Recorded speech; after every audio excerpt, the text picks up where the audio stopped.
So what's up mga idol, panibagong araw, panibagong vlog naman tayo.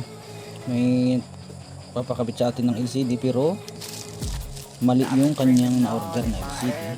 Ayan, sa E5S yung kanyang LCD. Nag-offer tayo na papalitan na lang natin siya ng LCD na E3S dahil tayo mayroon din na-order na E3S na hindi pa naman natin pinapalit sa isa nating gagawin. Ito na lang muna at ito para hindi na magbalik yung may-ari nito dahil matagal na daw itong na-order kaya hindi na ito na ibalik yun sa kanila.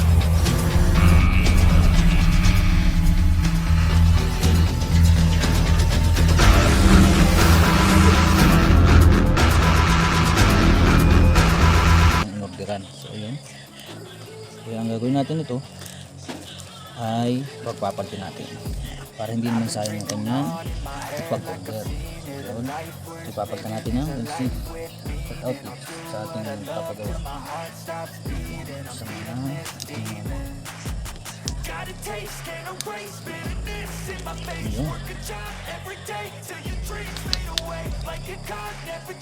Oppo A12 daw ito sabi, pero pwede naman ang Oppo A3s dito. Ayan,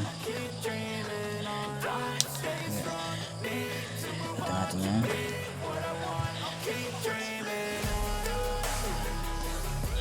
Katigasan natin bagal tayo ng ating ayun, medyo matigas. Ayan, tayo ng pako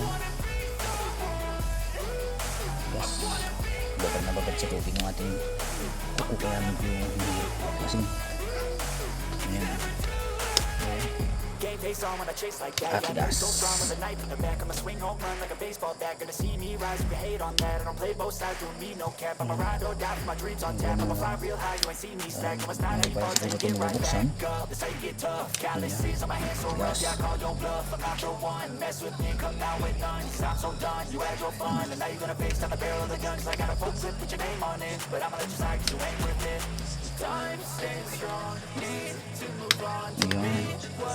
Gas natin. Testingin muna natin kung okay yung ating LCD na pumalit sa kanya. Tayo para magamit lang ang may-ari, hindi masayang yung kanyang yung pagkakaling ng LCD. So ayan, nabakas natin ito. Shout out sa ating mga subscriber dyan, walang sawang sumusuporta sa ating video at sa ating mga dyan tawag dyan, pailan-ilan din tayo mga nanonood dyan sa ngayon. Konting mga napapadanaw sa ating channel, hindi naman tayong subscribe dyan para updated tayo sa mga bago nating video ilalabas. Tanong lang kayo kung anong pwede kong maitulong tungkol dito sa paggawa ng SIG. Ramdam vlog tayo. Ayan, tag muna natin battery din ng LCD. Tingin muna natin kung LCD natin ito kung ayos pa ito. So yun, ito natin.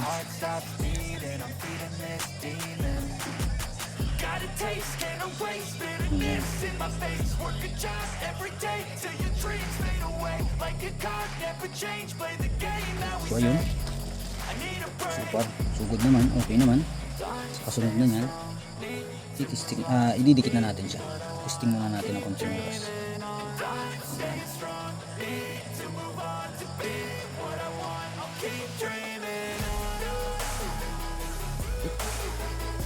May kasama din yung tempered yung in-order ng customer natin.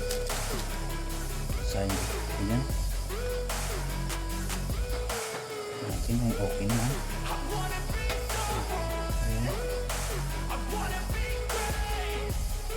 Okay naman. So, let's go.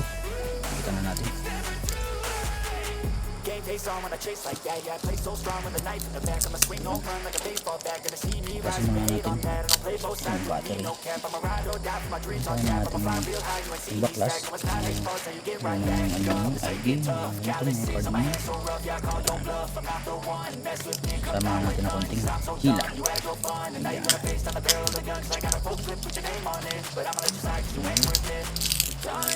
Push ng konti.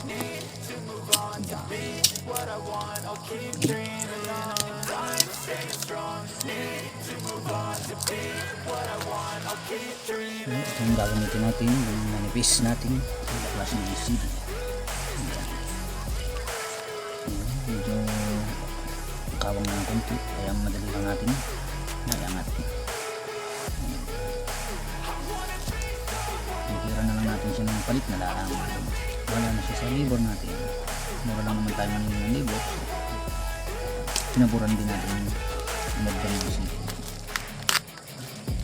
Puruha din sa atin ng Oppo E5s. Saka na lang. Kaso lang ngayon hindi tayo kikita dahil hindi lang tayo sa libor. Hindi may stock sa atin yung LCD. Shoutout kay Ate papagawa sa ating. Salamat sa pagtitiwala. Okay.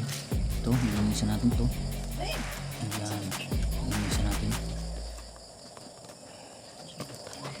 Malinis naman. Kunti lang ang ating nabawas yung mga natira-tirang mga pandikit.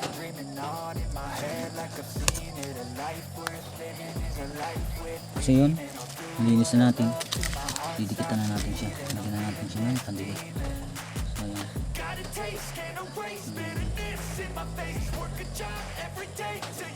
Lagi natin paalala, huwag natin kapupuruhan ng pandikit dun sa pinakambaba dahil nagkakaproblema ang ating LCD.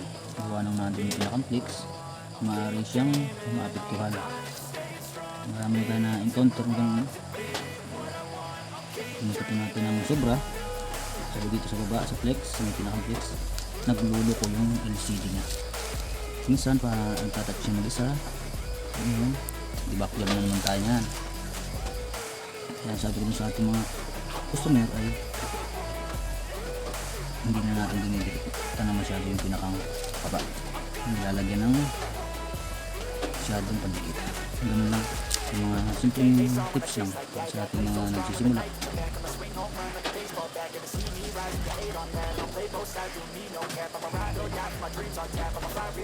Yun lang, huwag na yung palalampasin pa dito sa baba. Huwag na, okay na itong ganito lang sa may gilid. Yan, okay na yan. Ayan, ito ang isiba natin. Alisin muna natin yung nasa camera. Ayan. Ito, ayan, para malinaw yung kanyang pinakang plastic. Ayan. Okay, ayan, ito lang. Ayan, salpak. Ayan, kit. At gagamitin nga pala natin ay rubber band o yung elastic plastic. Kanya-kanya naman tayo yung ginagamit. Plastic lang ginagamit natin. Dati yung clip ang gamit natin, nababasagan ako ng